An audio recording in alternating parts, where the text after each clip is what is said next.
Good evening, everyone, and welcome to another episode of Super Deluxe Gamescast. It is Thursday, May 23rd.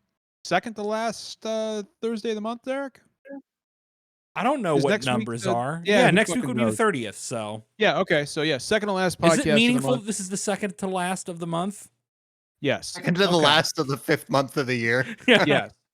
Yes. I'll explain why after the podcast. I don't fucking know where I was going with that.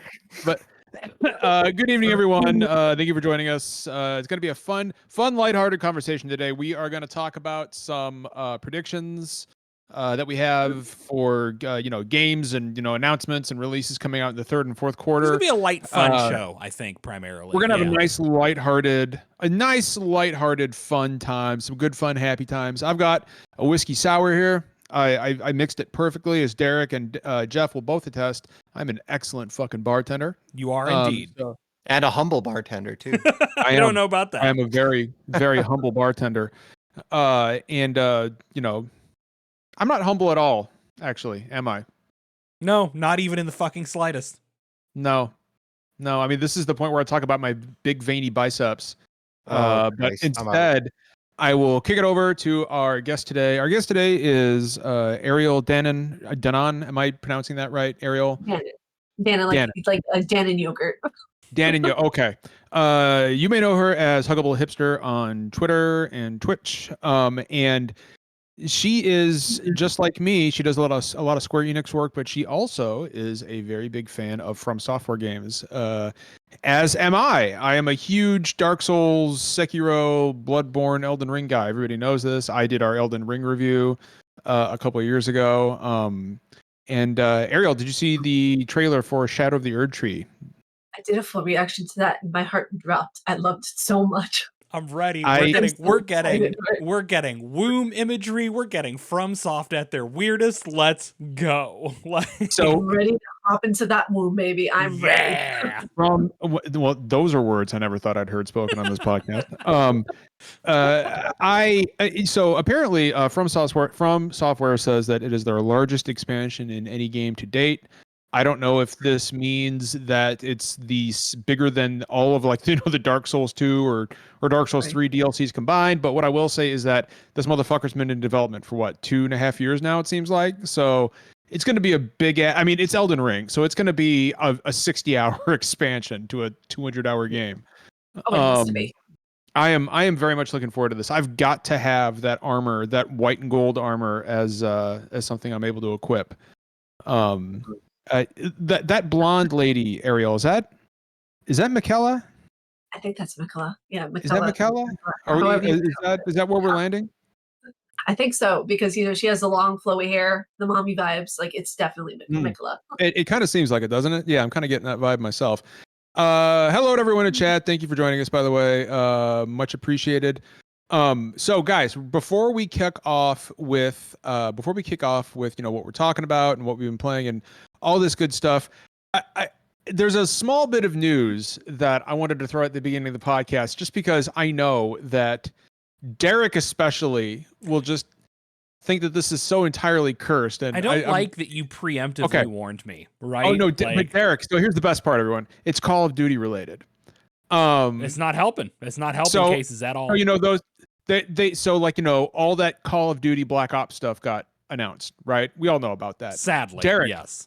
Derek, many times, not often, well, not all the time, but oftentimes, let's say, major world events get portrayed in a Call of Duty game. Right. Right. Can you think of a major world event that has not been covered in Call of Duty, Derek? I can think of several, and almost none of them do I want. Just drop one, Derek. Just drop one. I'll tell you if you're right. It's Black Ops, so we're going into. I feel very uncomfortable right now. Is this going to be like the Korean War? Oh no! More recent than Derek, that? Much more recent than that. Black Ops is son of a bitch. Is it 9/11? Yes, it is. No! Why would they do that? No! Treyarch remembers. Wait, is this actually a thing that they're doing?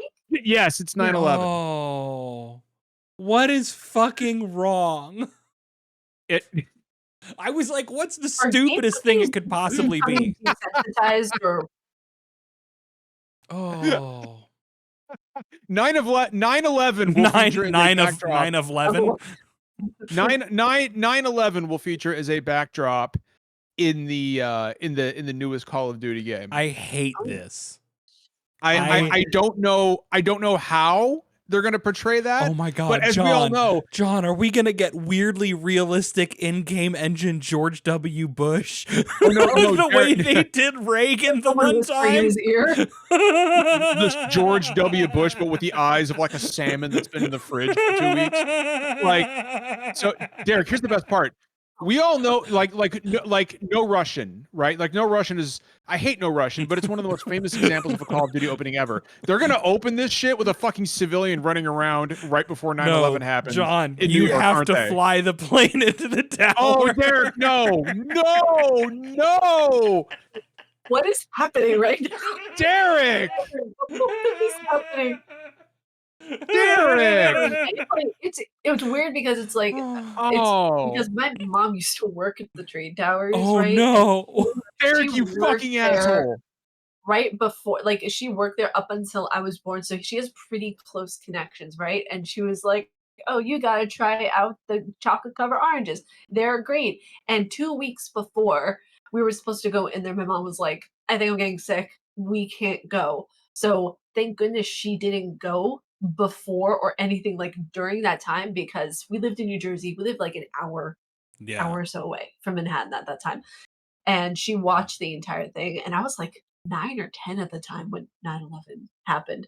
So she was distraught. Like she was like, "Holy shit, what's happening right now?" So yeah, she just I fucking can't has believe very close connections. Derek, John, you're flying the plane, aren't you? I'm just You know, You're you, like a you guys know I'll never turn down flying a plane in a game, but I'm not going near this one. You're a passenger on the plane trying to break into the cockpit, Derek. Oh my God. That's what I'm guessing. God. Yeah. Oh. The last Call of thing Duty is the most the last thing you hear tasteless is "Let's franchise. roll." See, here's the thing. What I said is funny in a horrible and dark way, but Call of Duty is genuinely like the most tasteless and like jingoistic franchise possible. So like, yes, please. Okay, so I reviewed the most recent one that they dropped, not the one that had like the red backdrop. I think it's Call of Duty Modern Warfare 3, the most recent one. I reviewed the one that had Ghost in it, like the most recent remake of Yeah. 2. That was amazing, in my opinion, because they did such a good job with the story. But that was my first Call of Duty I ever played, so Yeah. I'm a little bit biased. Wait, in what is that it? fact. The Modern Warfare games are dumb often, but like, and again, like they've often done things that try to like apologize for or like redirect the blame for like Right, shit that yeah. America's responsible for. But ultimately, like you can take them as big fun action movies. The Black Ops Right. games are just evil. Oh, Like really? just evil. Okay. It's the most like actually it's a good thing when Americans put glass in brown people's mouth and punch them in the face. Like it's super like and feel I like don't this think it's ironic. Like I do think it's genuinely just thinks it's very cool when Americans do an imperialism. Like Do you remember when years ago when Chef Boyardee's Twitter account tweeted out No. the picture of the SpaghettiO holding an American flag on 9/11 and saying like "We I remember"? that. Yeah, like, Derek, you're not aware that this was a thing. No, but bless that Like- social media intern. This is gonna be the video game equivalent of Chef Boyardee's honoring 9/11. Oh, Like you are absolutely going to visit the memorial and press X to pay your respects. 110 fucking %, dude. Like, or it's going to be like press X to roll the plane. Like some terrible fucking shit. Some awful use of the fucking X button is going to happen in this game, and I'm not a fan. I'm not looking forward to it at all. I'm not a Call of Duty guy, but I found it deeply fun. I was like, yeah, of course it's fucking 9/11. Like, here's the thing: I've played every absolutely. campaign except for Modern Warfare 3, like the newest one. Because I do this to myself, right? It's like I've seen every Transformers movie, and I don't like any of them. Sometimes you just commit to a bit. Next year they're going to do January 6th, aren't they? I can see them doing that. Yeah. Call of Duty Yeah. January 6th. Black Ops. Jesus Christ. Black Ops. Is this gonna be Black Ops 6 Black Ops or Capital. 7? What are we Capital. on? Capital of Duty. Hey, Samantha, my friend Samantha in chat. Hi, Samantha. All right, Oh, God. I guys. need to tell my mom about that now because then she's gonna be like, "Of course they did a game on 9/11." Yeah. Let's we'll go ahead and kick it off here. Let's enough of I'm sorry. Now I'm stuck on Oh, you want me to Duty forget about January 9/11, John? I think that we were yeah. explicitly told never to forget. I mean, this year everybody's what if they released it on 9/11? Oh no. That's bad PR. Whoever's in their PR team and does that. What day of the week is November 11th, guys? Because September 11th, Derek. September. You gotta release it on September. Why did I say 11th. November 11th? Because to be I've fair, had a that's few normally when drinks Call of Duty already. games come out. It is in November. I know. Right? It's also, I don't know. Easy It's a mistake. Wednesday. They're not going to launch it on a Wednesday, so that's ruined. September 11th is a Wednesday. Also, are they gonna Yeah, have but- them make it like several uploads like they did for the last game? Because that was now fun. Like you had to 100%. upload everything separately, and I'm just like, why? Yeah. Why did they do That's this? how it's been for the Here's- past several entries, so Here's I guarantee the thing, it. though, Derek. Here's the thing you're forgetting. And Jeff, I know you're Canadian, so maybe you don't understand, but patriotism has no schedule. Patriotism understand. releases whenever they want, whenever it Oh. wants. America. All right, let's talk about video games. Let's talk about what we've been playing. I'll go first. Derek, I don't know what dates are. So I have been Never even been on one. I'm tonight actually after the podcast I'll wrap up my Live Alive replay. It's become one of those games I play annually, and I'm actually playing it on my Steam Deck. Since I have fully embraced the PC gaming lifestyle. Derek did it. He actually did it. We Steam pilled him, everybody. The anime stuff didn't stick, but I absolutely got Steam pilled, as Derek would say. Also, I saw somebody You're ask only why in the first stage of PC gaming, John. You haven't yet. You will get to the anime stage. no, Give it a few that's years. Jeff. No, Jeff, if That's what they all say. I ever fall into anime, I will renounce everything I stand for. That's how confident I am. John, that you I am enjoy never- Fire Emblem. I hate to break it to you, but Yeah, but I'm not an anime guy, Derek. you're I'm just selective. not. You're almost there. though. Final Fantasy's at least a little anime. Yeah, but you're gateway drugged. No. But I've been replaying Live Alive. I fucking okay. Yeah. So two people have asked now, why is there no color in my camera? For whatever No, reason, Rar asked, why is it an old timey camera? an old timey camera. John's got that good old timey filter. Like so. I don't know why I said that like a 1920s prospector. No, so my camera is stuck on black and white, and I can't figure out why. So here I am. Here I am in black and white. It's the Goon Cave Noir. Nice. What the fuck?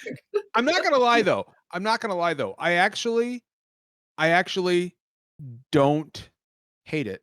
I don't hate. Like I feel like I've got that. I do think we've got to turn on like the grid so that John can line up like where the center of his webcam is. Because Look, as always, I am getting a lot of headroom and a lot of. You're moving very, very fast to the left, my friend.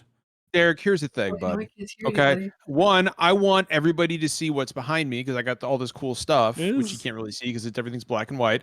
But two, right now, my camera's sitting on a fucking Valkyria Chronicles 4 box because my stand broke. And I haven't bought a new one yet. Because you know what? Derek? I haven't bought a new one yet because I'm a lazy piece of shit. That's why, Derek. That. I'm not gonna fucking apologize for it either. I'm not gonna apologize for it. I'm not gonna apologize for being lazy and not wanting to go out and do anything to better the podcast or my content creation. You're I'm fucking giving lazy, up Derek. so much information that I would never have even tried to drag out of you. But the last thing I'll say about Live Alive, other than that, is it is a fantastic game and everybody should go play it. Is that I am somehow going to figure out a way to make Megalomania play every time I enter a room. Good luck with that. In real life. John, get John a fedora and a trench coat. No. Anyway, who's going next? Let's go with Ariel. I can go next. Yeah. Ariel, please. So I've been playing recently Hades 2, and I'm addicted to the early access. It's absolutely incredible. Currently working on my review for part 1 because I'm not done with the game yet. So part 2 review will come out probably sometime next month. Yeah. Also, I'm playing Hellblade: Senua's Sacrifice 2. Holy hell, that's an experience so far. It's really amazing. I won't say too much, but it's really an incredible game so far. I've also been playing Dragon's Dogma 2, which is absolutely incredible. It's so good. I'm playing on both PC and Xbox to do like a cross comparative review, and the PC version is not as good, I will say, as the console version. Just it's not. Depending on what your PC build is, I will say, depending on what your PC build is, it can be either just an entirely amazing experience or just like a mid experience. You need like a lot of meat on a PC to run that game well. Yeah. You do. I already had like Which several one? crashes. Dragon's Dogma 2? Yeah. Yeah. Yeah, I've heard it's not very well optimized on any platform. Yeah, no, and Very it's really CPU good on heavy. Xbox so far. But what was the other one that I was diving into for review? What was the other one? Yeah, there's another one that I can't talk about, but I am doing a review of.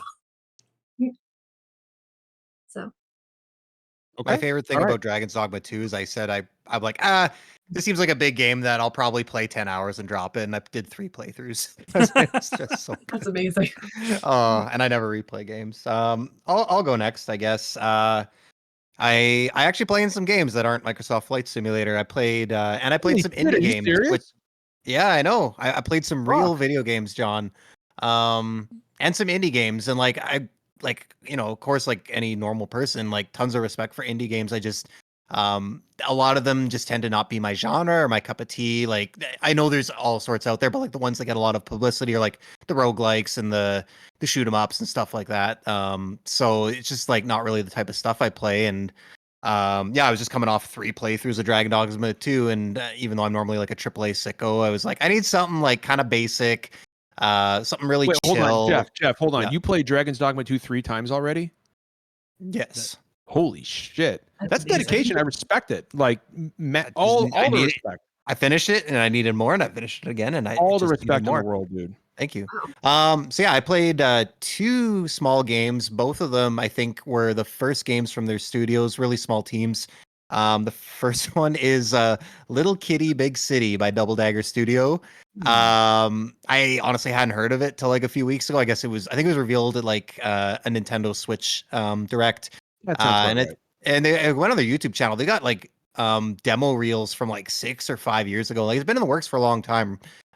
Probably like a team of like 10 or less. I mean, like if you go in with reasonable expectations, understand, like I played a little bit of Stray. I couldn't actually play it because my cat went insane when she saw the cats on the screen. But like Stray's obviously like it's an Annapurna. It looks like an expensive video game. I don't know what the budget was actually like, but it looks like at first glance like a AAA cat video game. And this is like very much like not even AA, just I don't know if single A is a thing. I don't know how the tiers work, but it's really pleasing in its simplicity. It's basically just a collectathon. You've got a little tiny, it says big city, it's a tiny town, let's be real. And you're just a little kitty and you just run around and there's things to collect. There's all sorts of, they call them shinies. So you collect all the shinies. They could be like coins or paper clips, anything that's shiny. That's kind of like the game's currency, so you can use that to buy hats, and that's really the only progression in the game is just buying funny new hats for your cat to wear. And the goal of the game is basically at the beginning you fall off your little perch up on top of like a big apartment building. Don't worry, the cat is fine. You can't hurt the cat. I thought cats didn't do that. Like cats are like agile and no, there's no animal violence in any form. So yeah, you're just trying to get back to your little perch. It's basically like half collectathon and half platformer. The platforming is not like mechanically engaging. You're basically just holding down a button and it gives you a little targeting reticule where to jump. It's more the puzzle solving of like looking where you want to go, and then they've got like ledges and pipes and stuff like that, and trying to figure out how to get up there. And then there's you can unlock different areas. There's dogs guarding certain areas, and you can kind of find a bone and bring it, put it in their dish, and they'll get distracted. So there's some nice funny little interactions, and like some of it's kind of deep. Like there's like birds. an untitled cat game, but it's got a title. Yeah, a lot of people compared it to, I didn't play Untitled Goose Game, but a lot of people compared it to that. Like to catch birds. You can knock humans over who are carrying a sandwich. Then you can steal the bread from their sandwich and then take it and place it, and then it'll lure the birds, and then you can pounce on the birds. So like, there's a little bit of fun stuff. The other thing you can knock out of people is their cell phones, and I've seen posts on the official Discord of people just like making their cat hoard cell phones because the people just keep respawning. So you could like pick up like 100 cell phones and just stash them all in like a little corner. So people just have mountains of cell phones. That's just the kind of game it is. It's just very simple and really fun time. So I 100%ed it. There was some pretty major bugs at launch, but again, just like big shout out to the dev team. I actually sent them an email that was like their support method. They replied to me in 2 hours. In response to my bug and said like, hey, we're working on it. It's already in a patch. I had to wait about a week for it just because the Xbox cert process is a little slower than Steam. But yeah, it fixed everything, got all the achievements. Super fun. The other one I played, which has been out, I think, for a few months, but also pretty recent, is called Botany Manor. I found this one on Game Pass. I've actually heard of this. Yeah. So I don't want to minimize it or be reductive, but like the best way I can describe it is like it's The Witness X Gone Home, but with like an arborist. So basically you're like, you're a woman in the late 1800s. You've gone back to your family's like English manor. It takes place in England. And she's basically just studying plants, studying rare plants. And you kind of, I make the Gone Home comparison because like, I don't know what this genre is, but there's a genre where you're just exploring a big house and gradually unlocking rooms and discovering things and learning about like the family that lived there. I feel like this is a genre. So this is one of those. And but yeah, basically you find seeds throughout the house and you've got notes on these rare plants and you're trying to grow them all. So you're trying to make them bloom and make them flower. So some of them will need like a certain temperature. So it might be like finding notes in your like your little pile of like, oh, this plant is from like a volcanic region and its ideal temperature is like 60 degrees. And then there's like a heating system in the house. You can kind of like adjust the heat and then put the plant near a heating vent. And that'll kind of get it to go, just like an example. So it's a puzzle game, and but yeah, it's same thing. It's just really charming. The art style is gorgeous. That's kind of the Witness comparison. It's got that very pop, like nice, colorful style to it, almost like a painted aesthetic, which is going to age really well. And there's like just a nice little story about the main character, like not a huge narrative, but how she's kind of, I mean, it's the late 1800s and she wants to go to universities to study plants, and men being men are like, fuck you, patriarchy, blah, blah, blah. So, I mean, yeah. So she does her own thing. And no, it's, if you like, just again, if you like puzzle games, if you, I guess, I don't have an interest in plants, but it's just really charming. So I definitely recommend anyone who likes, and the puzzles are easy, I promise. It's not like some of these like old time adventure games. Like the first time I tried to play Grim Fandango, I was like, what the fuck is happening? I promise it's no like Grim Fandango slander. Yeah. The only problem I had with the puzzles was not the puzzles. It was just me being an idiot and like forgetting like basic mechanics of how things work. So I recommend people play it. It's really fun. And again, that sweet spot, 5 to 10 hours, 100%ed it. So sorry to drag on so long, but I love it. No, Jeff, you're fine. I just want to point out, any cat that runs up to me and like knocks food out of my hand, like you're getting the shoe. That's just warning you. How dare like, you? don't. I'm just saying. Me? Like any cat that knocks a sandwich out of my hand while I'm eating it, like you're getting the shoe right at you. Would Like, never kick a cat, no matter what they did. Yeah. Who would? You would, apparently. I would never. No one other than you. Yeah. No, I mean throwing the shoe, not kicking. No, that's different. That's just Throwing kicking the shoe. That's a remote kick. I'm This not is the I'm second not, George Bush reference you've made on the show tonight. We gotta put that on a pillow. That's a remote kick, kids. All right, Derek, what the fuck are you playing? All right, well, I've been playing 2 relatively meaty RPGs, which is a horrible choice. If you're going to play 2 games at once, don't let them both be giant RPGs. One of them I've talked about on recent episodes already, Super Robot Wars Original Generations, the PS2 remake of the 2 Game Boy Advance games. It's extremely good. It's probably one of the best, if not the best, like tactics RPGs on the PS2. Mechanically very accessible but complex when you get into it. Very fun cast of characters. Obviously, not everybody's going to be into like giant robots as a like theming, but They should be. I think, I mean, yeah, A, like everybody should be, but also B, like it's a very fun cast of characters. Some of the best pixel animation to be found ever. Which game is that? Well, which one? Super Robot Wars Original Oh, Generations. it's Super. Yeah, I Yeah. knew it was. These names all blend together. I know for it's me. a long name. I know. But yeah, it's a great time. The new thing that I've been playing, new to me anyway, is I've been playing Like a Dragon: Infinite Wealth.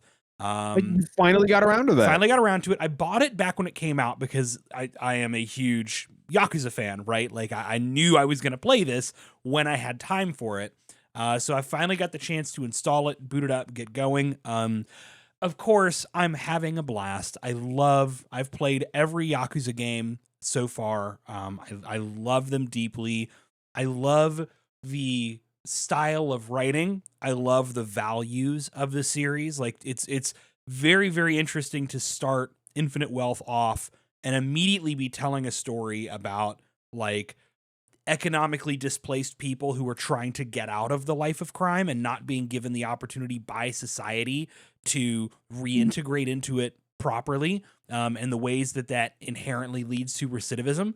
I mean, the previous mainline game had a lot to say about like, the ways that people end up unhoused and the way that cycle perpetuates itself, and had a lot to say about sex work, right? And the ways that we as society like both demand sex work but also want to undervalue and criminalize it. It's a deeply, deeply compassionate series, where a bunch of big, strong, powerful men all have soft hearts and just want to fix society's problems through kindness. Eric, And are you sometimes just talking beating about people me up. or what? Like, And what's the sometimes deal? beating You're people just- up. John, you're I just do think you describing would me. fit in. You would fit in a Yakuza cast. Like, there's no question there. But I love my crime buddies. It's also very fun because this is the one where they go to Hawaii. So it's very fun having this cast of characters from Japan getting transplanted into, a dramatically different culture, right? And a dramatically different sort of environment. It's an opportunity for the series artists to like flex with environment design and create a very different sort of atmosphere. Like I haven't played a ton of them. Like I played a good amount of Yakuza 0, but like when I see like generally it's like very city urban environments, Yes. right? And like very dark. Like a lot of it seems to take place at night. Mhm. But yeah, I see where you're talking about. Like it'd be very interesting to see like the beaches and palm trees. Yeah, and, because of course it's like it's a major city in Hawaii. And I mean you're walking through like city streets and it's realistic, but also you can see where it's like a little bit tourist trappy and it's like, but it's a realistic like portrayal of that. It's just very interesting. And again, like the writing of the series and the politics of the series is something that is so deeply compassionate, and I love it. I love it. I want more of it. So I'm very happy to be playing it. I love my boy Ichiban. I wish he was real. He Ichiban deserves is a great fucking he character. deserves dude. a smooch right on his forehead, and somebody should give him one. So do That's all I. I'll say. I think I Like- said it when that? I don't know if it was when Reb was on. Someone was on who was also playing the game, and I said like the way I can tell this is a good game is like even the best games. Like when I know enough people that have played them, someone's gonna be like, it was okay, like it was fine. It didn't quite live up to the hype, but like I know like probably 30 or 40 people now that have played Infinite Wealth, and every single one of them is like, this game is incredible. Yeah, it's something really special. And I think that's what I needed. I needed a game that had this much heart, and this much like meaning behind its themes that's so obvious even from the very beginning, right? That we are telling a story about economic disenfranchisement and like the ways in which our inability to reintegrate people into society causes criminal recidivism. And I'm super into it. I love it. Yeah, exactly. Jake and chat, like I love it. It does go be that's such a great way to put it. It goes beyond wholesome to like being something that is like materially good politics in a way that I think could expand the mindset of somebody who plays it who is not very politically in tune. And I appreciate it for that. The anti Ubisoft. the anti Call of Duty. Yeah. I just want to point out that another one that I'm going into. I completely forgot to mention it. Yes. I'm playing yours. Hold on, not good. What is it? Grand Theft Auto 5 for the first time.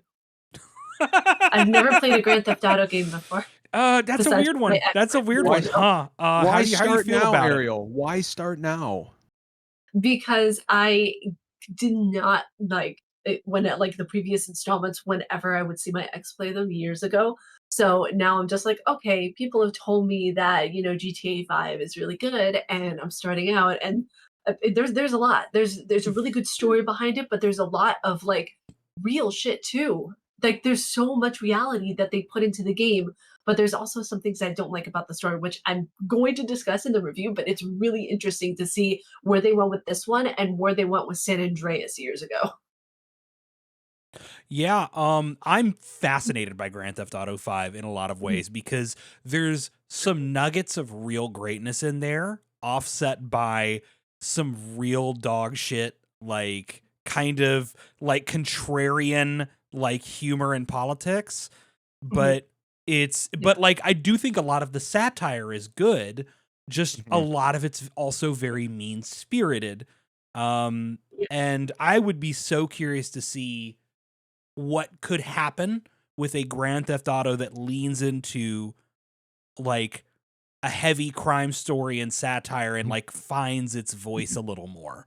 I think the I thing, know, I know that's funny, John, but like I liked 5 a lot when it came out. Like I've played the campaign through twice, I think, but I think like 2013 was a really different time. Like I've grown a lot in the last 11 years, but like the world I feel like has changed a lot, or at least my awareness of it. And so it's like you said, Derek, like I think things that didn't bother me about it back then, and my hope would be like same with like the writing team, because this is, I believe, largely the same team that wrote Red Dead Redemption 2, which is like just an incredible piece of narrative. And it's like that's what gives me hope. I'm like, I know they can tell a nuanced story, and I know Grand Theft Auto is not meant to be nuanced, but like, it's been a long time since GTA 5, though. I mean, yeah. So I'm like, I want to say I'm optimistic it's about been it. 11 years. Yeah, who you knows? you guys are putting way too much faith in this.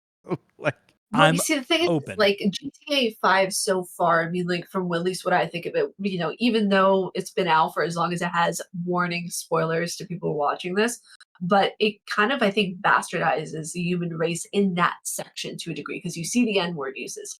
You see all of these different things of different communities that are being brought to its absolute basic like core of what it is. You're seeing people who are in poverty, you're seeing lawyers, you're seeing all of basically the scum that is in humanity, but you're bringing more humanity to that quote unquote scum, which it's not scum, it's just what humanity is, just a different part of it. Yeah. Yeah. all I know is I expect Grand Theft Auto 6 to be a fucking Grand Theft Auto game, and to have everything that kind of comes with it. I do want to point out real quick, Derek, you mentioned Jake in chat. Jake Knows It is actually Jake Steinberg, fantastic journalist. Yes, So go follow. yes. Go follow Jake Steinberg on Twitter. Good dude. Great journalist, one of the best. All right, let's go ahead and talk about now that we've got all this out of the way, let's go ahead and talk about Call of Duty 9/11 No, a little more. we're not talking anymore about Call of Duty I'm 9/11. kidding. Jesus I'm Christ. I'm kidding. Can't do it. I'm kidding. We are going to talk about we wanted to do kind of chat. We're not going to do it. No, we wanted All to do a bit. We are going to talk about some predictions we have for upcoming releases and announcements in We're the getting third and very fourth close quarter. to probably I would say a barrage of presentations revealing new games. Barrage. Sure. A barrage. Sure. A barrage. Sure. If you are a person of culture, it's a barrage. Okay, that's fine. The point is, we're getting close to a barrage. I'll fight you and lose.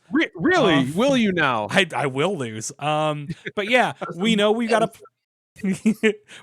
PlayStation showcase coming soon. We know we've got at least one, probably multiple Xbox showcases coming soon. We're gonna have Summer Nintendo Games Direct. Fest. We know it's coming in We're June. gonna have the big Nintendo Direct. So everything is coming up are not E3. On top of that, we really don't know an awful lot of what's coming really from here on the rest of the year in terms of big releases, right? We've had a really, really crazy fall and then like late winter into spring. But the only major release I can think of off the top of my head that we know about for the back half of the year is Assassin's Creed Shadows. And that's a very recent announcement. So, by the way, Yasuke was absolutely a fucking samurai, and anybody who says that's never been in question up until this point. So doesn't know their fucking history. Anybody who doesn't think Yasuke is the coolest shit out there is like, why would you be against something that fucking sick? Like, that's just lame. But yeah, it just gives another reason for people to complain on the internet, you know? Yeah, as if we needed more. They can find anything. So guys, I want to start with the upcoming Xbox showcase. And because Xbox is a brand that is kind of like at a crossroads right now, right? And I am going to throw something out there that Derek, I think especially will make your ears perk up. Here it is right here. I think the Xbox showcase is where you're going to see Persona 6 revealed. Maybe that would be. I do think we're seeing it soon. I think we're seeing it soon. And I think Xbox is the platform that you were going to see that game first revealed at. Phil Spencer for all the bullshit that has been happening recently has been saying we want to focus on more on more Japanese games and yes, I agree, chat. Like I do have mixed feelings about it because they just dropped their only Japanese studio, after creating a critically acclaimed, commercially successful. I mean, I don't have mixed feelings. It's like fuck Microsoft still. Yeah, so I think that the mixed feelings, Jeff, is that like everybody wants a new Persona game. Like it's time. Yeah, for sure, I get it. Yeah, wasn't Persona 3 Reload announced at an Xbox event? Or am I tripping? No, I thought that was an Xbox. I think that was event. I think that was just a. But they had like that big deal where they all went on Game Pass. Was that last? Well, that's the other thing is that Atlas has had a lot of Microsoft partnership, with Game Pass. Mm-hmm. So I could see that being, part of that. I think there's going to be, ironically, a heavy Japanese third-party presence at the Xbox showcase. I stress ironically. And I do think that Persona 6 is the natural kind of way to lead that.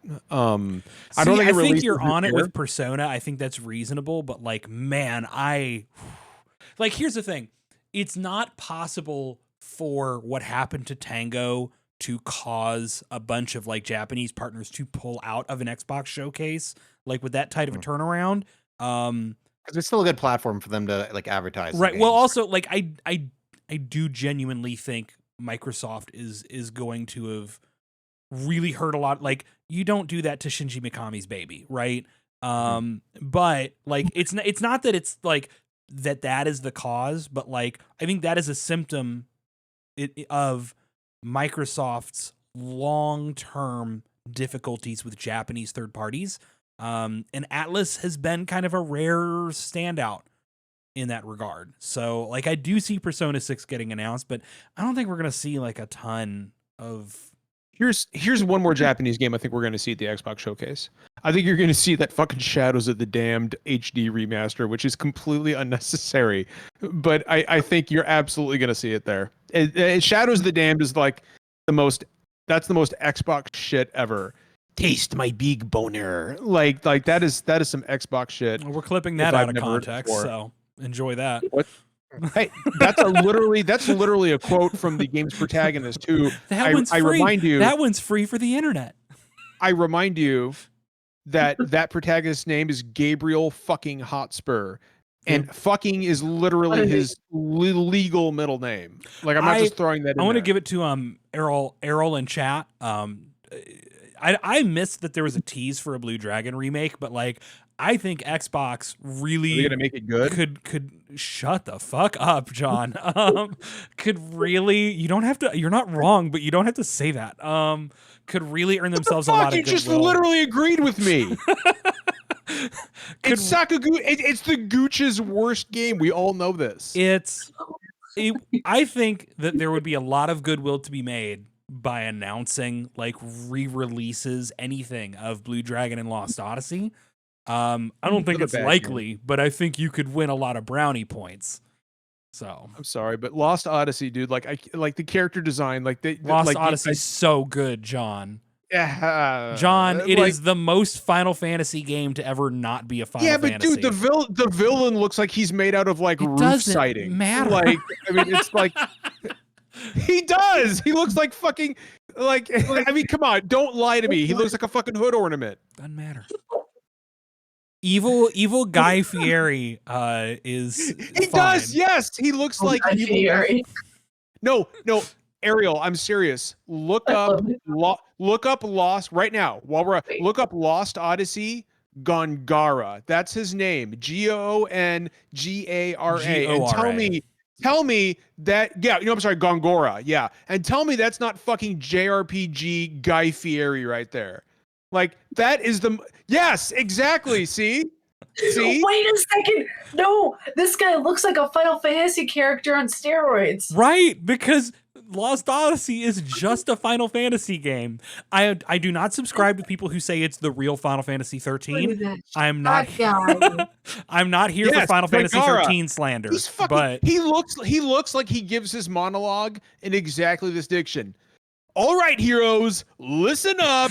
You're here at the final dungeon. And right now, I'm going to take on my final form. But don't think for a second that we're not going to have 3 phases right here in Flavor Town. Like that is Drives and dives. that's exactly how the fuck that guy talks. You know it. Dungeons and it. diners and drive-ins and dives and dragons. That's actually a video game, Derek, that I need now. That is something I will not be able to get out of my head. Yeah. That's great. Yeah. You're at the final battle, and listen up. Don't think fucking Gongora. Fuck that guy. Anyway, Can I give you a very safe prediction? Yes, you may. I think State of Decay 3 is going to reappear Yeah. at the Yep, Xbox agreed. showcase. Yeah, It's been a possibility. long time, It's time. and from what little we understand, there's not much reason to believe that game's had a troubled development cycle. I think it just got revealed very early, and it's probably about And time. State of to- Decay 2, like low-key still does well. People Yeah. still play that game. Like There's they're been not no in a rush. rush. to put this out. Yeah. So I got a couple thoughts. yeah, Yes, Jeff, let's Um, hear them. Like some stuff that'll be there and like some stuff that won't. Like, okay, so like the obvious ones that have been cooking for so long. Like some people are talking about every year, like we talk about the same things, right? Perfect Dark Zero won't be there. no, Our good friend of the show, Reb Valentine, wrote a very good article for IGN last year. I think it was last summer, like in August of 23. Big piece about the game's development, and it sounds like it's finally on the right track right now, according to the sources. But like I as was of having last some summer, problems for a while, though, right? you Jeff? well, like you can look up the list. At least half or more of like the team has left since it started. But and then they brought in Crystal Dynamics. But like according to Reb, it's on a good track now. But like as of last summer, it was still in pre-production, which like you know how game dev works. It's not. They could show it again, I guess, with like another CG trailer. But like I think if they're smart, they're just gonna leave it. Fable's like the interesting one to me because I could see that going either way. On one hand, it almost feels like with that like kind of big reveal last year. Was that just a year ago? I don't know what time is. No. Oh no. There's like dude, a no. bit of an obligation to follow it up with something Yeah. because especially because at that time people already had been waiting so long to see it. But like I still just like my gut tells me it's still a little early. Or if they want to show it because like Microsoft has kind of been going the trend a lot of other ones have where they got bit by showing things 6 years out years ago, and I think now they prefer to show stuff that's a little bit closer. Gears, I think we'll see like a Gears tease I think it's time. Yeah. I think my understanding from our other friend, see, I don't have sources, so I just talk to friends of the show, but Sam Tolbert's been talking a lot about Gears and Coalition, and they didn't go right from 5 into the next Gears. They spent a little bit of time being like a support studio for some other projects and just lending some talent and some resources. So I think they're like making good headway, but like I think they might be far enough along at least to like show a little bit of something. Yeah. So what's Hey, not going to be there speaking is of- Hollow Knight Silk Song. Speaking of announcements made 6 years too early, get ready for an announcement for a new Fallout game that Oh, they God. may not even have a I team don't together know, for man. yet, Like, but they're going to dude, say something. Not before Open up Elder the show.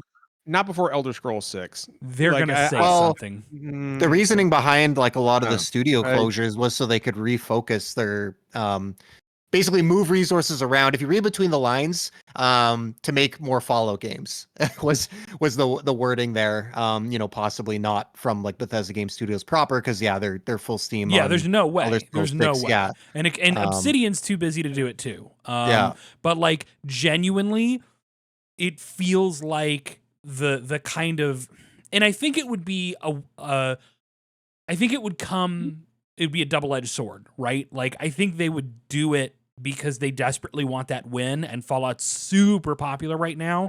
And it kind of feels like you have no choice but to say like we're getting something going on the next Fallout. I don't think so, Derek. But because the flip side is I think most observers who are relatively well versed in what is going on know that nothing has been in development, and anything that has started development is in like the earliest stages of planning. So this would be another thing where we would all see that or hear that and go, well, that's 6+ years out from here. So that's not even a real announcement. So I'll you know what? I'll tell you what I think. I'll tell you what I think Todd is going to do. Then I want to kick it over to Ariel. I think you're gonna see Elder Scrolls 6 gameplay, like a small snippet, like a trailer or like a small. Starfield's in the rearview mirror. no, the Starfield DLC is going to be what they show. Yeah. Right? Because that's Yeah, coming out this maybe. fall. I mean, I could, Jeff. Honestly, I could see it going either way. Starfield wasn't the critical success. Like I don't know how it went. I'm sure it did fine commercially. It wasn't the critical success I think that most people, including I have criticism of the game, but like if you're talking critically, like it was very well received. Like it got great reviews. Yeah. I don't know. I could see. I don't know. Ariel, what do you think? What do you think we're going to see at the Xbox presentation? So I think we're going to see some Gears of 6, but I also think there's going to be a VR mode that they're going to be showcasing for Gears of 6. I think that the game might do very well with VR because number one, it's an incredible storyline, incredible game base, and it's one of the only games right now that doesn't have a VR mode. So that might be something that they're going to try to push on the Xbox platform, I'm guessing, or on PC. My guess is that it's going to come out on PC first and then console later. Another thing that I'm going to be guessing at is that we're going to be seeing more horror-focused concepts because right now there's this weird thing that's happening every 3 or so years is that we're seeing a dip away from horror and then a massive dip into horror. Like every studio is coming out with horror. Like that games. waxing and So we're waning. going to see Yeah. exactly. So we're going to see that kind of dip back into the horror scene because Alone in the Dark just recently came out, and I saw no news on that on my Twitter. I didn't even realize that. I didn't even realize it was out. Yeah. Yeah, it's been out for the past few months now, and I'm just like, why is nobody talking about this currently? Like, I got it as a physical copy, and I thought it was digital at first. That just shows you the PR that was on there. Is it But any good? well, I haven't started it yet. That's in the next Okay. batch of reviews that I'm going to be doing for it. But that is probably one of the most under PR'd games I've seen come out. And I think we're going to start seeing more of those shadow drops, like Hades 2. That shadow dropped. Nobody realized that was going to be coming out for early access when it did. But with, especially with some of the showcases, I think, and normally I would say as a joke with my community that, oh, we're going to see Evil Within 3. Not anymore. Yeah, shit. Not anymore. I'm so heartbroken. That makes my heart drop in many pieces. So I would say that we are going to see Fallout 4 remake or Fallout 3 remake. I can That's one of my definitely favorite see like a Fallout 3. Maybe I don't know if a remake, Ariel, but I can definitely see like an HD, like what they did with Skyrim, right? Like, you know, where Yeah, like they special like edition. yeah, like, you know, like adding all the volumetric god Mhm. rays, you know, and you know I all think the that big Fallout 4 patch probably Yeah, handled and that I for think that, but also like what something stopped for off, if 3 they wanted years. to do something, I don't know what it would be, but with Resident Evil, maybe Resident Evil 9 showcasing Okay, itself. That's coming so soon. So. that's coming. So here's the thing, Ariel. I think that's a PlayStation reveal. And I don't think it's Resident Evil 9. I don't think it's Resident Evil 5. I think it's Resident Evil 1 remake. Oh god, don't hurt me. Remake? Yeah, like in the vein of Resident Evil 2. That's what I think. No, I'm so There has against the been Resident there has Evil. been a lot of smoke around a Resident Evil 1 like RE2 style remake. I still think you're getting 9 well before you get another remake, but I mean, I would love it. I don't think 1 needs a remake. Well, I thought think like I always thought their priority was kind of like getting the entire series playable on modern hardware. And like, It you know, is. 1 is there, like the GameCube version, right? It had that port on PS4. Are Which is fantastic. 5 and 6, can you play them on PlayStation right now? You can. Okay. But if there is a Resident Why Evil would you? game on Earth that Yeah. needs a complete top to bottom remake, it's fucking Resident Evil 5. Yeah. You know, So, like yeah.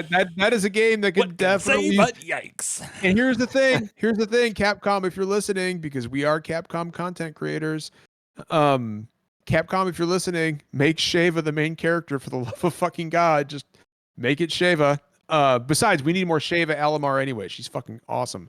But yeah, so but somebody in chat said, let's be real, we need a Dino Crisis remake. Yes, we fucking do. Yeah. I've never It's played Dino Crisis before, actually. They're good. go. Yeah, That's good. it's you know, and plus set poor Jaw Muncher free. Like poor Jaw, like Oh. he just that poor fucking guy. I think I was gonna say, speaking of Capcom, as resident Capcom correspondent and expert, I'll tell you a couple things I can. Well, one thing I guarantee you. Another thing that I think is a possibility at the Xbox show or just in general. It could be either one. The guarantee is we are getting the big reveal trailer for Monster Hunter Wilds. The big one with gameplay, with like the blowout, right? That's going to be a Summer Games Fest thing. That's not going to be Xbox or PlayStation. That's going to be SGF. And I think it's going to be right about that. I think it's going to be the big headlining game for Are they going to drop a SGF. demo for it, Derek? No. Like they'll announce demo? one, No? but the demo won't be until late fall, I would bet you. It's just going to be like a network test. Okay. I will sense. tell you, this is a little bit of a wilder shot because Capcom has a lot in development right now. But I think it's possible we could see Dead Rising at Xbox. Dead Rising. That's a slim, all right? I'm putting this at like a 30%. Okay? This is not a likely, this is like a 30%. But here's the thing. I think Dead Rising is going to come back. Like, I think that's going to be one that's on. Yes, I think that's going to be surprisingly high on Capcom's like list of things they want to give another shot at. And traditionally, that's been really well partnered with Microsoft. And if I'm Microsoft, I'm jumping at that opportunity. All right, Derek, you are without a doubt the resident Capcom guy. Yeah. So I'm going to throw one at you right here. Okay. It has been too long since we have seen the Blue Bomber. Mm-hmm. Way too fucking long. Now, we did have the Mega Man Battle Network collection, which sold wildly over Capcom's expectations. So we know that there's a demand for the little blue guy. So I'm going to throw one of two scenarios at your Derek. Jeff and Ariel, please jump in on this as well. I think one of two things is likely to happen. That may not come out this year, but one of two things is going to be announced. Either Mega Man 12, which I think it's long fucking overdue, or Mega Man Legends 1 and 2 collection. The Legends collection, I mean, I'd fucking love the Legends collection. You have to do that. Like, I think a Legends collection could come along at some point. I think it's feasible. I mean, they've collected every other fucking Mega Man franchise. Like, I mean, right. you know, I Legends think, is the last one I can think think it's of. genuinely feasible. They could do the same thing. Like I know Metal Gear Solid did its collection that is all playable on one disc. They could do the same thing for that for Mega Man. Yeah. That could be possible. You know, I mean, like if they play their cards right. So I'll be honest. I think it's more likely than Mega Man 12. To be perfectly frank with you, here's the thing. Mega Man is in the works, and we know that. We know for a bit that there was a planned new Mega Man game. This is not based on any like specific extra information I've heard from folks, right? This is not like insider thing. Please don't Jeff Grubb me and write headlines off of a thing that I'm saying as a guess. But poor Jeff. But I think the next Mega Man game is going to be a new sub-series. I think it's going to be its own new thing. It's going to be Mega Man new franchise. Mega Man Battle Chef. Probably not that. No, I think they want to make Battle Date. I think Capcom is looking to start a new series of Mega Man games. And this will be, I think that this game that's been in development for a while is going to end up being that. That's okay, so my guess. Here's the other thing. So I've got a Capcom prediction for you guys, and I don't know if it's going to be at the Xbox showcase. I don't know if it'll be at the Direct. I don't know if it's going to be at the PlayStation showcase that is supposed to be happening this month as well. But what I do know is that this is the year that Ace Attorney 6 gets announced. Oh gosh, I think we're due. You know I don't think that series does so well with people. I wouldn't be surprised. Yeah, that's a Nintendo Direct announcement right there. Yeah, and we know they're working on it. Like they've flat out said, yeah, we're working on the next. Well, Ace it's been a while. Game, so. Shu Takumi's last game that he directed was Great Ace Attorney 2, right? And that's 2017. And I think he wrote for another game like after that. But he hasn't headed up a project since 2017. Granted, I think that obviously like we've had the re-releases, but it's probably about time for the next Ace Attorney, whatever that looks like. It's got to be. Has to be. Yeah. Let's move on to another major Japanese developer, Square Enix. I've got some Square Enix predictions for you guys, and they mostly center around Dragon Quest. We got Dragon Quest Day coming up. Dragon Quest Day is next week. So I have got some motherfucking Dragon Quest predictions for you guys. One, I think the most likely, I think the most obvious candidate for Dragon Quest Day is the reemergence of Dragon Quest 3 HD 2D. 100%. That's 100% going to be shown on Dragon Quest Day. Yeah, that's Monday. That's Memorial Day. Wow, that's crazy. That's coming right up. Wait, so oh my god. Yeah. You know, I think it's time to for that one to come back, and I think it drops this year. I think it's coming this fall for sure. Also, Derek, I think that we are going to see the port of Dragon Quest, the Steam port of Dragon Quest Monsters 3, announced, for sure. And I think it shadow drops. It could. Didn't they do that with Treasures? Yep. Yeah, I think Dragon Quest 12. It's time that we see more than just a logo of Dragon Quest 12. I see. This is where it'll still just be a tease. I don't think we're getting a big first trailer, but I think we're going to see. Here's the thing. Something. I don't think we're going to get a trailer for 12 at all. I do think we're going to get something else, and I'm going to throw a spicy prediction out for everyone. I think we are going to see ports of Dragon Quest 4, 5, and 6 for modern consoles. Prediction. I would love that. I would love that. I love Dragon Quest 4, 5, and 6 so much. It's fucking time. Like, get those games off of mobile, get them off the DS, and port them over to modern systems. Just ports. I think I don't think you're going to see anything ridiculous like an HD 2D remake for all three of those games. But you know what I do think is completely feasible is kind of like a pixel remaster deal, right? Just like bundle them together. You can buy them together at one price or buy them separately at like, you know, $19.99 or whatever. But I think those games get announced on Dragon Quest Day for, I don't know, maybe next spring or sometime this winter.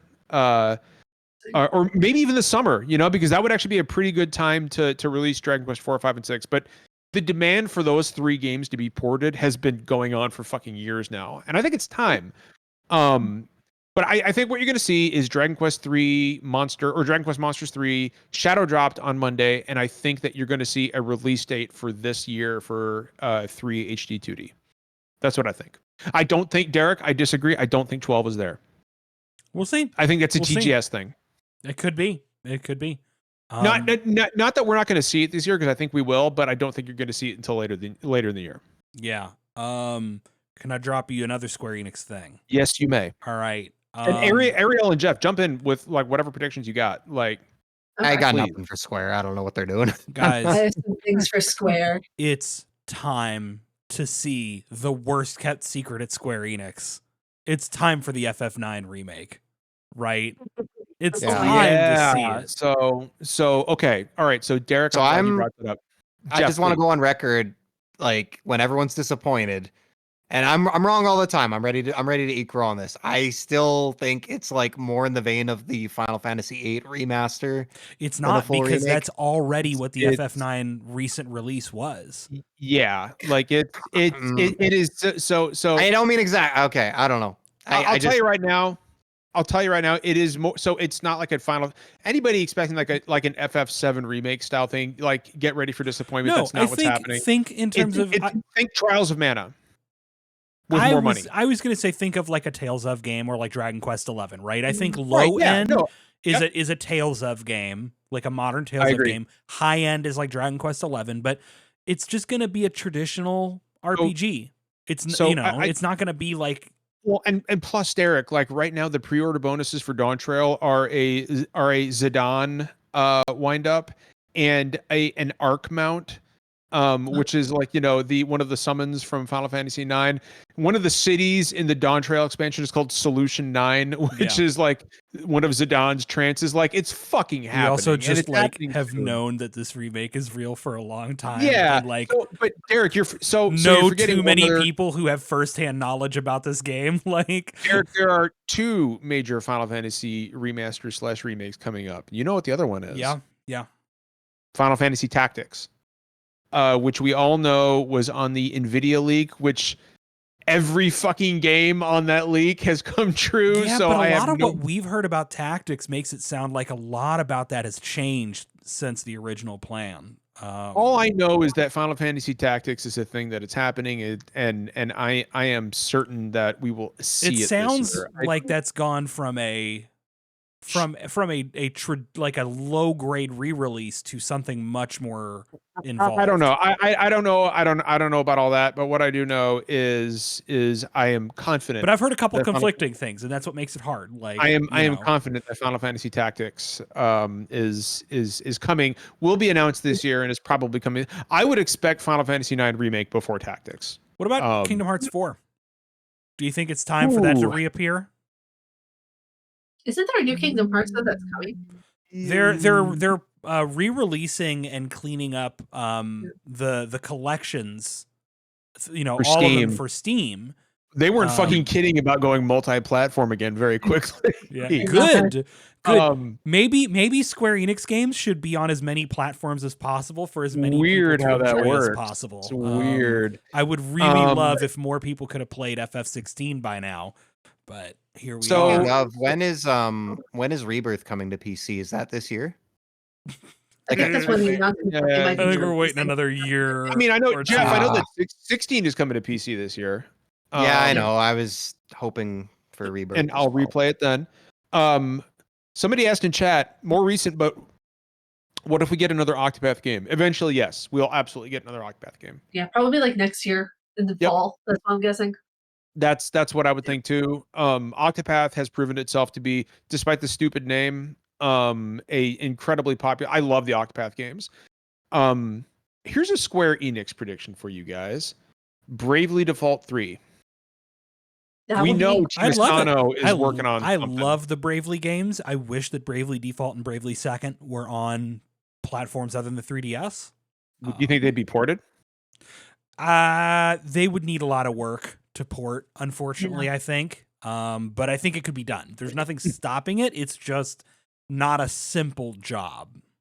Okay, so somebody actually was Roar Nato in chat says Bravely 3 or Bravely Third. Bravely Third. They're going to continue the story of the protagonist from Bravely First or Bravely Default and Bravely Second. Give me Ring a Bell or give me death, motherfuckers. Ring a Bell is absolutely going to come back in because he's part of that interdimensional police force now or whatever. Like he's absolutely going to come back in Bravely Third, but I do think it's Third and not Bravely Default 3. Bravely Third needs some title screen change bullshit. I know that they skipped that with Bravely Default 2 because they were like, everybody's already figured out that we mess with the subtitles. I know, but, and hear me out, you should do it again anyway. Because I love when they mess with the subtitles. I love when the story twist changes the subtitle and you go, it was right there all along. I think that Bravely Third is going to be one of Square's coup de gravies this year. If you've played the Bravely Day games, you know what the fuck I'm talking about. Okay, so fuck you. Does anybody have any more Square? And don't throw the fucking Quiet Man 2 at me, or I'll fucking kill you. I think it's time for the Quiet Man 2. So there's some Rebirth predictions that I have. We're going to be getting an announcement quite possibly towards the Game Awards this year for the next part of Rebirth. And I don't think that they're just going to keep it on PlayStation. It's going to be announced for PC and PlayStation right off the bat. That would be a winning move. I would tend to agree with that. Yeah. Because if you think about it, how many people want Rebirth on PC right now? So many people want Rebirth on PC right now. So also, Ariel, do you think we'll get DLC announced for Rebirth? Yes, absolutely, 100%. It won't be until next year, or maybe even the end of next year, but we'll get an announcement. We'll get DLC announced, and Vincent and Sid will be playable in it. I want that so much because he's literally my favorite character. Well, I mean that's what they did with Yuffie in the Integrate DLC, and I fully expect that we'll have like a little mini Sid and Vincent adventure in the DLC. They're like, we'll go ahead and scout the way, and Vincent's like, okay, and then and they'll go have a little, they'll fight 3 bosses, and that'll be the DLC. Yeah, you know what? I honestly think that'll be the case because Yuffie is like the best medicine. I want to put her in my pocket for a rainy day. She's just absolutely amazing. She's also like one of the technically best characters in Rebirth. She's incredibly fun and borderline broken in a lot of scenarios. All right, I want to talk about Nintendo. I was gonna say, this is the scariest section. The Nintendo one. let's hop in. I don't know. What do you guys think? Do you guys want to tackle Sony first or Nintendo? Nintendo. This is the fun part. It's the scary part because Jesus, no one knows what Nintendo's doing. Okay, so I used to work for them, and I've got no clue. Metroid Prime 4, I think, is a given. It's time. I think all the writings on the wall. Isn't that going to be for the Switch 2 reveal? No. Well, I'll tell you, we're not getting the Switch 2 reveal. We're not getting the Switch 2 reveal. No, for reveal. sure. Yeah, that's why I'm like, I don't think we're getting Metroid Prime 4 until we see the Switch 2. I think here's what I do think we are going to come out for the Switch, though, and not the Switch 2. I mean, I think it'll be on both, but like... we already know that the Switch is going to have some... Or the Switch 2 will be I don't expect like any like Switch 2 exclusive games off the bat. Like, I think everything's going to be cross-gen for Nintendo. Yes. Here's what we are going to get. There might be an exclusive or two, but Metroid Prime 4 was announced like at the beginning, like with the Switch almost, right? It was one of the earliest games announced.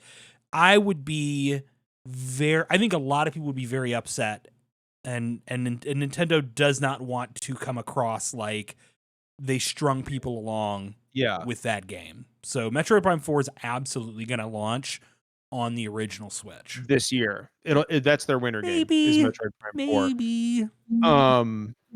Here's what I do think we'll see is Metroid Prime 2 Echoes announced and shadow dropped. Oh, interesting. I mean, there's precedent. That's what they did with Metroid Prime Remastered. And I think it's probably time.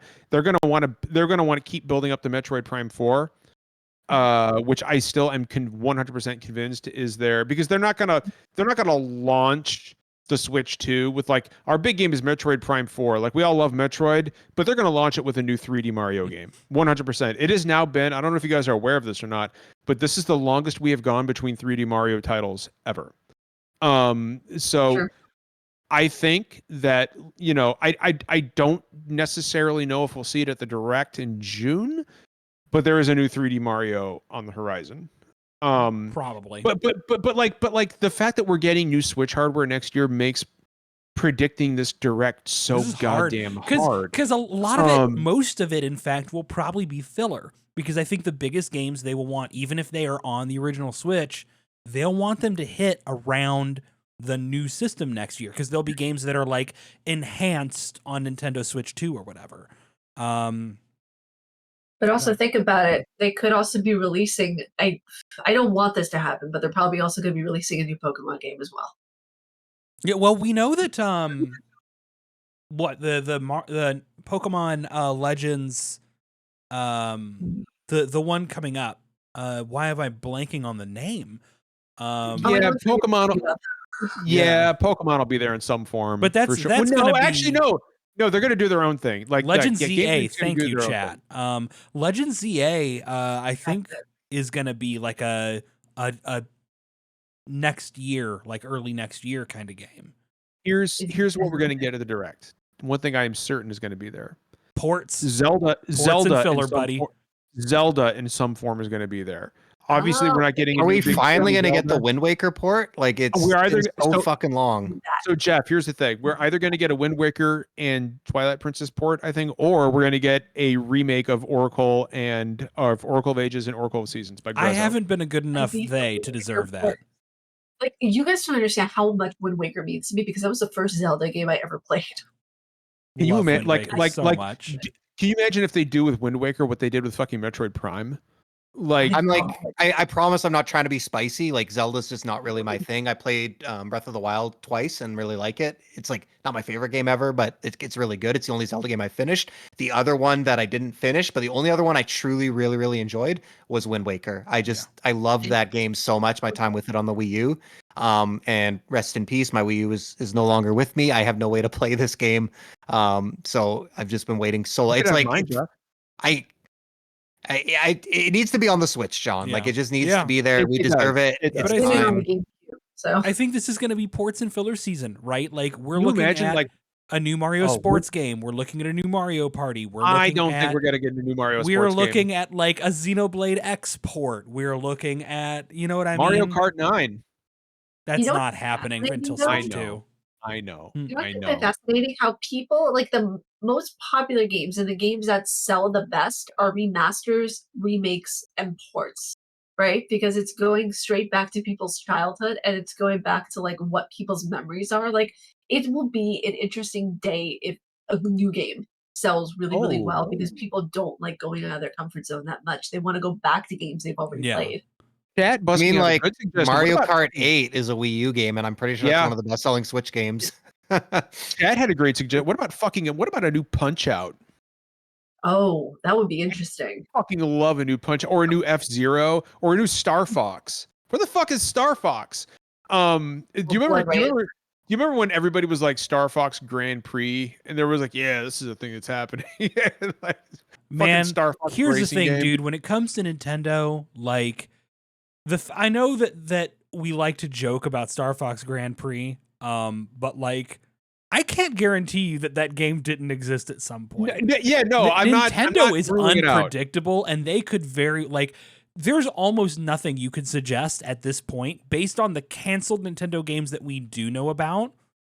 Like, there's very little that would surprise me.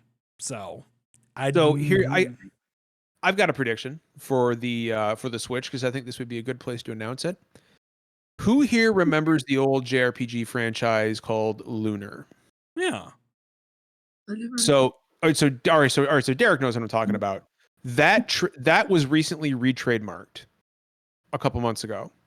The Lunar franchise had its trademark renewed. Now, a couple years ago, Square had the Live Alive trademark renewed, and everybody was like, "Oh, that's interesting." And then we ended up getting a Live Alive remake. I'm not saying that they're going to remake Lunar, but I do think that Lunar 1 and Lunar 2 Eternal Blue would make a really excellent collection.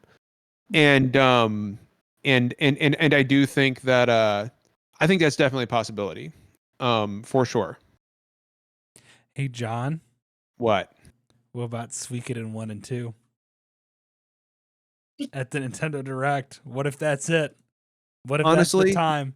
So Derek, here's the thing. I actually think it's possible that we could see Suikoden 1 or 2 soon, but I think that's a PlayStation thing. What if it's time, John? I think it's a PlayStation thing. Okay, but hear me out. Like I appreciate your enthusiasm, but I absolutely think that is a PlayStation thing. 110%. John, it might be time. It might be maybe. I mean, John, yeah, I'd love it. You could be seeing Suikoden in a week or two, John. Why are you like this, dude? Like, why are you like this? I don't understand why you do this to me. Like, I don't. You know that this is a sore spot for me. It's revenge. Like, revenge for what? The cream of shrimp soup that I sent in revenge to you? Ew. Yeah, we're gonna be paying for that one for a long time, but look, all I'm saying. Look, all I'm saying is this. I would fucking love Suikoden. I would love those games to be, I don't know, reintroduced, those remasters. But as far like in all seriousness, like I don't know, Mother 3. Like, I mean, it's so fucking hard to predict. I mean, dude, here's the thing though. They were very reluctant to localize Mother 3 because of the Magypsies. Well, guess what? Thousand Year Door has trans lives or trans rights are human rights in Thousand Year Door. Vivian is trans, so it's fucking time to bring Mother 3 fixed over.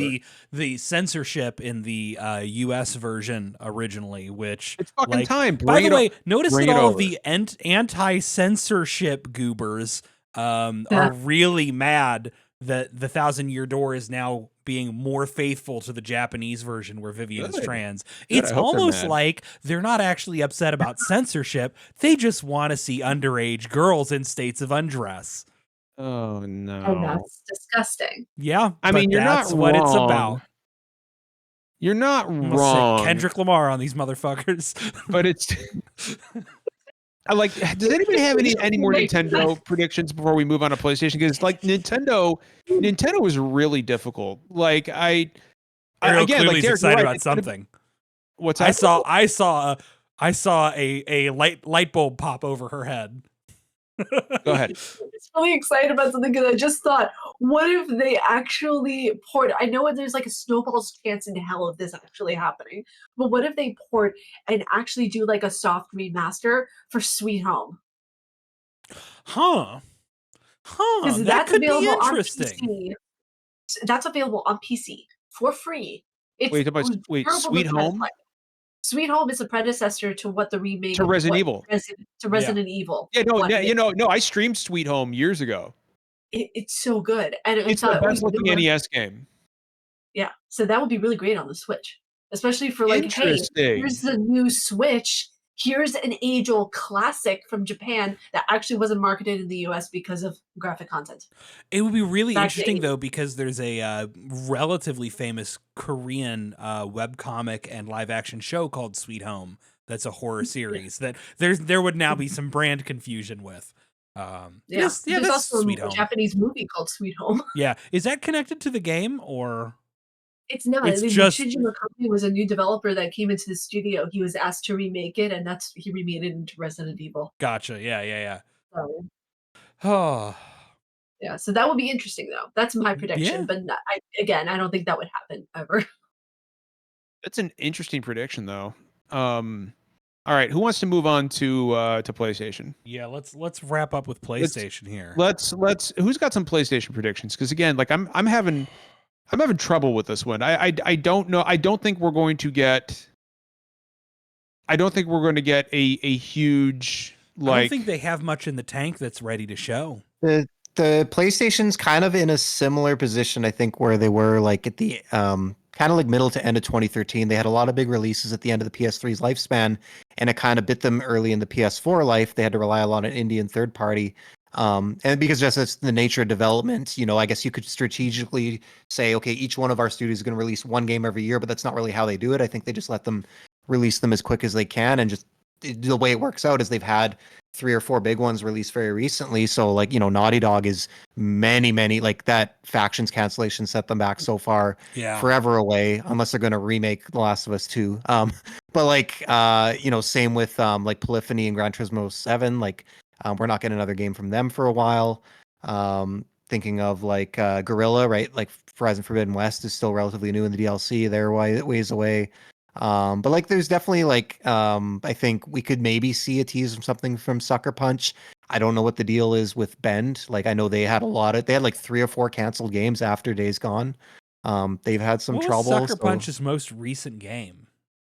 Tsushima, I'm pretty sure. Okay, yeah, it was. Yeah. We could see a tease for Tsushima too. Or whatever they're working on next. Yeah. I mean, I guess so. It just came out on PC. Yeah. I think for me, like, it's not a prediction. The main thing I was like, it's more of amusing is obviously there was the kerfuffle with the PSN regions and the Helldivers stuff, but like the fact is Helldivers is still incredibly popular. That's a big success for them. I don't know how it works with live games. Like I know they have their seasons and their regular content, but it feels like it's a good opportunity to maybe like strike while the iron's hot and make a big splash. I don't know if they would announce like major DLC or like an expansion type thing for Helldivers, but I think like continuing to keep that game hot and like word of mouth would be good. Do you think? Here's what I think is going to happen at the PlayStation Showcase. I think first and foremost, you are going to see the PlayStation 5 Pro. I think that's getting its own event. Would it though? Like, I mean, the showcase. I feel like you opened with the PlayStation 5 Pro, and you're like, hey, like it depends if they think it's a big deal. If they think it's a big deal, it gets its own event. If they think no one cares, it's at the showcase. It's at the showcase. I would argue that a lot of people care about the PlayStation Pro. Like I don't, but I mean the reports are that developers aren't that interested in it, and like I don't know when we were talking. Wait, are they Matt, really? I haven't heard about this. 5 Pro's gonna get a blog post. They're like Sony apparently is like basically marketing it to developers, like trying to sell them on it. Oh, that's unfortunate. Yeah. I mean, honestly, I think there's going to be something with Last of Us. Guaranteed. Last of Us 3, there's going to be a teaser trailer. At least and like a tease. I could see. Yeah, and then they're going to do something kind of like with The Last of Us Part 2, where they show like a memory of Joel, or they show a memory of her like trying to kill it, like, Abby or something. So I think that there is going to be something pretty heavy coming in with Last of Us, but there's also, I think my guess is going to be something with Assassin's Creed Shadow or Assassin's Creed a DLC, because I really feel like since they Shadow dropped the Assassin's Creed Shadow, there's going to be more Assassin's Creed stuff coming out. Maybe another update for Valhalla, because that one really sold well, despite how long it was and massive to get through. It sold very well. I also think that there's going to be another release for a horror game. I'm betting my money that Resident Evil for remake, as much as I don't want there to be a remake for Resident Evil 1, it's going to pop up in the showcase for PlayStation first, and then it's going to go over gradually to PC and then Xbox. There's absolutely going to be something Resident Evil there, like whether or not it's 9 or 5 remake or 1 remake, like there Resident Evil, or what we really all want, which is a fucking Code Veronica remake, like it's something.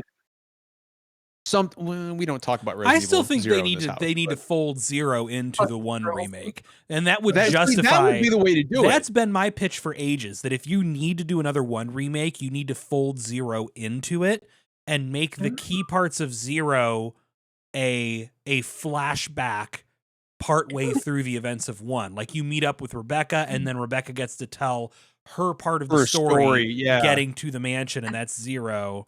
Kind of the way that you played through Carlos's story in the Resident Evil 3 remake. That's actually a really good idea. I think folding 0 and 1 together and tying those stories together is almost the only way you justify a Resident Evil remake to me. Yeah. But I'm not the arbiter of all. The reason why I'm so bitter about this, not gonna lie, is because Resident Evil 1 remake was the first game I ever played ever. Yeah. And when I see this game being brought in and kind of like drugged through the mud so many times, it's kind of like, why don't you just lay a game to rest? It's kind of like Silent Hill 1. You don't need to remake it. It's fine the way it is. I love the Resident Evil 1 remake. It's so good. It's that was your first game ever? You Yeah. are made I- of stronger metal than I am. That is Exactly, for like, sure. Also, like, it also That's makes like people crippling. one of the best, in my opinion, one of the best games ever made. Like I was the- going to say, Jeff, you really love the Resident Evil one. Yeah, remake. like I'm not as big on Resident Evil as you guys. I like the old Resident Evil style. Like I kind of tapped out after 3. And like I respect what the new stuff is doing, but like I like the classic zombie, like really like that style. But like Yeah. 1 and like 2 is great. The police station's cool, but like the mansion in 1 is just the vibes, like, man. so just fire. unmatched for Lisa me. Like Trevor, so, like to such play an that as your first incredible- game, what a treat. Yeah, that's. Oh, you know what? I actually did an article, like I think it was a few years ago back. I had a theory that Lisa Trevor is connected to Alice in the movie because she's basically immortal. So they Yeah. basically ripped the character of Lisa Trevor and they use that as inspiration for the character of Alice in the Lisa movies. Trevor is such a So- wonderful, like sympathetic She is. anti-villain character in a lot of ways. Here's a PlayStation prediction for you guys in the vein of Resident Evil. We'll see a little more of Silent Hill 2. It's going to look massively unimpressive. And they're going to continue to make James Sunderland look as much like Leon Kennedy as they possibly can. I have no hopes for the Resident Evil 2 Blue Routine remake. The Silent Hill 2, yeah, no, sorry. Are you a Silent Hill 2? Yeah, like nothing. I expect mediocrity in the most positive of scenarios. It's just time for the Horizon Zero Dawn remake to get announced. Yeah, or no, the Last of Us 1 and 2 remake collection. They're gonna bundle. They're gonna remake 2 finally and bundle it together. No, so I actually don't think we're gonna see The Last of Us 3, Ariel. I think it's more likely that we see Uncharted 5. No. But didn't Yep. they say that they But weren't going to do any more after that? I think Right. Uncharted 4's They're- ending makes it pretty fucking clear that they're. But here's the thing: they're you are not gonna play as Nathan. That's not the point. I think that It's it's probably thematically Naughty done. Dog. You're Well, gonna play as his daughter. The Yeah. thing, I don't know. To me, the thing is like Naughty Dog presently is a 1 game studio. They don't do the 2 team split project thing anymore. And from what I understand, that hasn't changed. So if they're actually doing Uncharted 5, The Last of Us 3 is 10 to 12 years away. And I don't think that's the case. I think, especially with the show being out right now and how hot that property is, I think. Yeah, I could see that. I mean, And they were already working on factions. I think 3 is the way more logical. If I do, like, I wouldn't rule out Uncharted 5. That's something I could see, kind of like Golden Abyss. Like, I don't, maybe Naughty Dog won't like it, but like, I could see that being handled by another team or another developer potentially. I don't know who. But if it happens before, I don't know. I would put good money on The Last of Us 3 coming before Uncharted 5. That's just. I see I'm getting Brit running flashbacks around in to chat. Cyberpunk 2077 yellow sign But saying, "Sorry, As it's I coming pointed out." as I pointed out earlier, I'm wrong all the time, so I'm sure it'll be announced. So Uh, Jeff, let me ask you this. Yeah. Jeff. There has been rumors flying around recently of a new Sony handheld, in the vein of the PSP. I got to be honest with you. Like, Microsoft has been rumored to be working on their own handheld. They're not even making games for the PSVR 2. What are they going to make for a new handheld? What are they doing? Like, I don't know. I don't know. It's like, funny I- though for them. Are these like credible like reports? Yeah, they are. or- Yeah, no, Okay. they are. Like people who've been people who've been right They before. just released the Portal. Yeah, but I mean, It would be you can't wise really. for them to do that because there's still people who find value in the PSP, so it's just another piece of plastic that they're going to fight over now.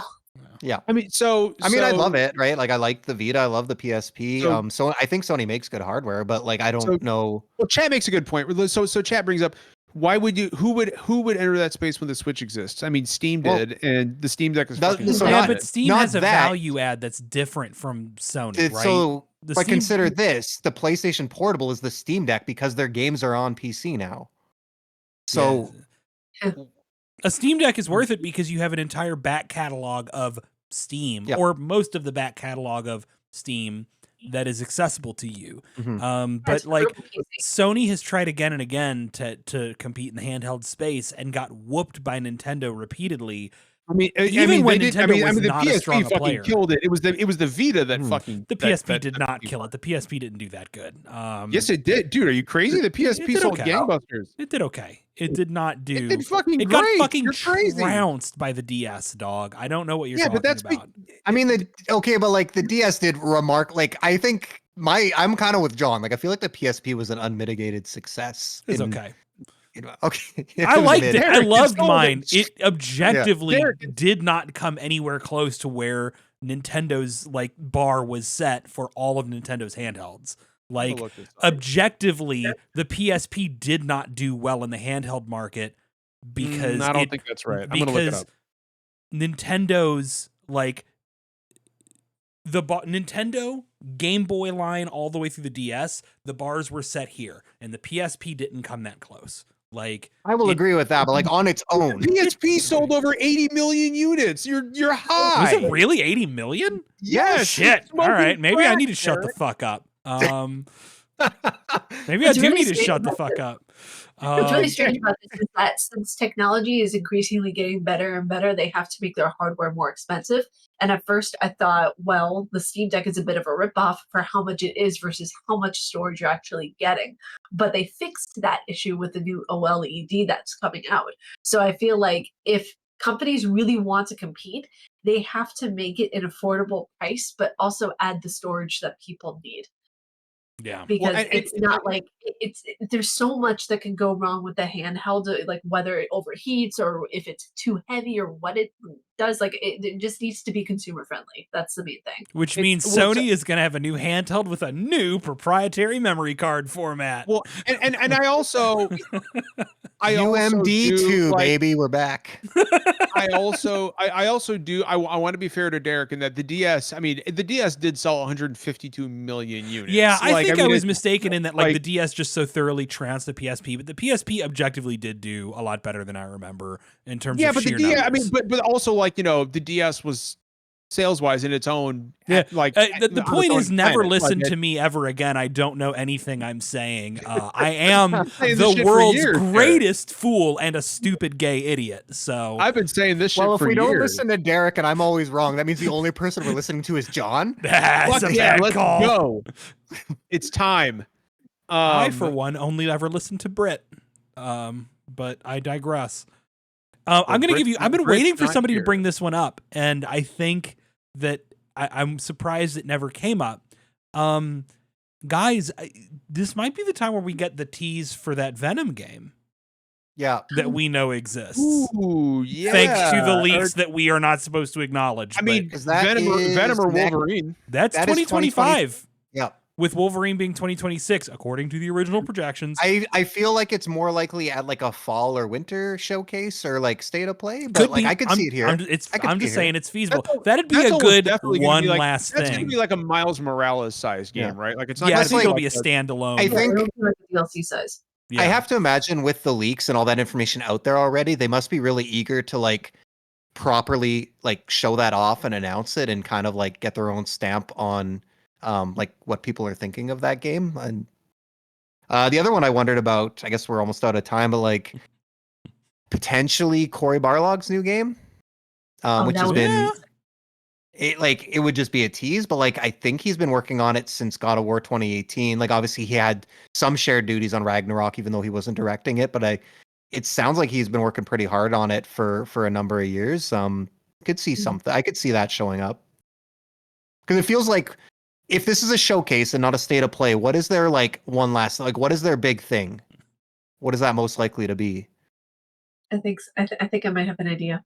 I'm ready. Hit The me. God of War series 1, 2, and 3 ported onto PlayStation I think for it's physical copy, like all of them in Yeah. a physical copy. like a collection again. Yeah. Yeah, I think it's about time for that. That feels right. Especially Because I mean, because think about it. They came out with a free DLC. You know, it's getting more God of War fans into the mixture who are new. Like the first God of War game I ever played was 2018. yeah. I think with the renewed interest in the series and like it's gonna be a bit before our next mainline game. getting those older games up there and like letting people experience the this tragic past, you know, that we have been speaking about in these newer games would be great for newer fans to get the opportunity. Yeah, that's a good call. I think we're unless we have any other like definite like fireball takes. No, I think I've pretty much I've hit everything I wanted to hit. Bloodborne might be coming out, and I want it to come out, please. We're not getting that Bloodborne remake. Everybody needs to just let that dream go. It's we're not getting we're not getting a 60 FPS patch. We're not getting a remake like Demon Souls. It ain't happening.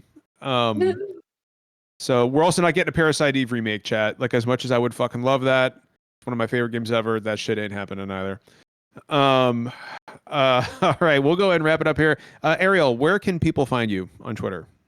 So people can find me on the YouTubes. I was about to say the U of Tubes. What The the fuck U is of that? Tubes. The YouTubes.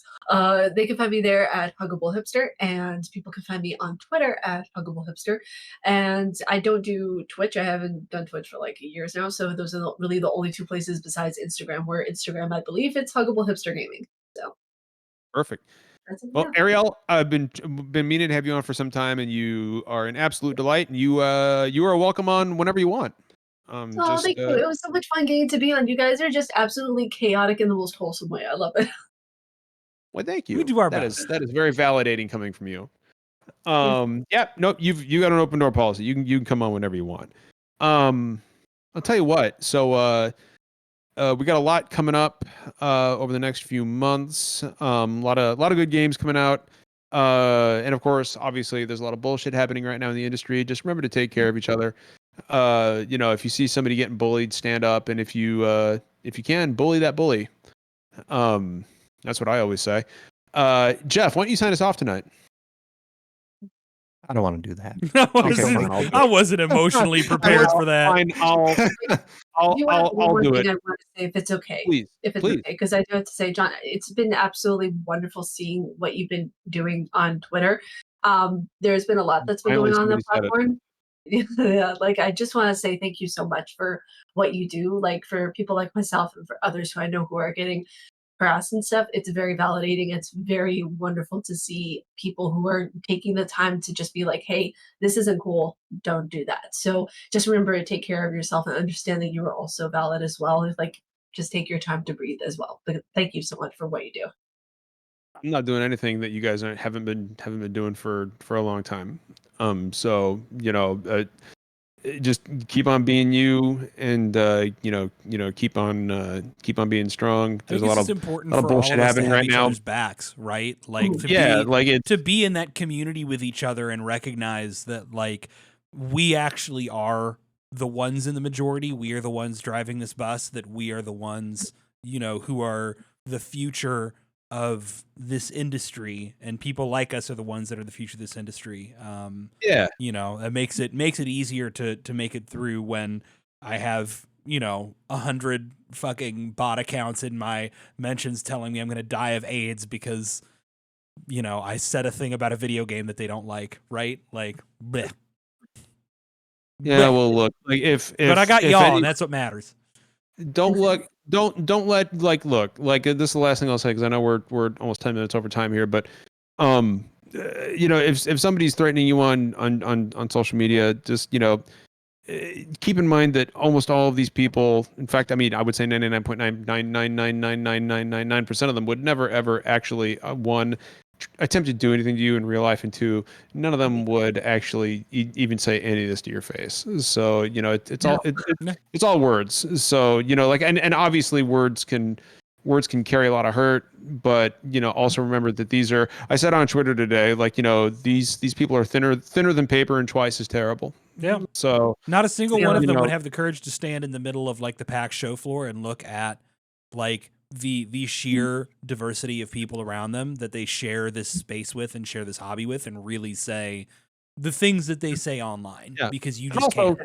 if you're Yeah. at PAX and you feel unsafe, come find me. It's been proven year after year that nobody's going to fuck with me at PAX. So come hang out with me. Where's the Bay Area grappler when I need him? Like, Me and the Bay All Area, right, well- Bay Area grappler are teaming up to take you down, John. him and the beta dog, or whatever the fuck that guy's name was. Yeah, I'm coming. I'm on my way. I'm on the train. I'm on the train right now. I got my Warframe. Derek, why don't you go ahead and take us home? All right, folks, as a reminder, and I posted the links up above, you can join our community Discord if you so choose. Nice, wonderful, safe, heavily moderated place for people of all different kinds of backgrounds to be nerdy together.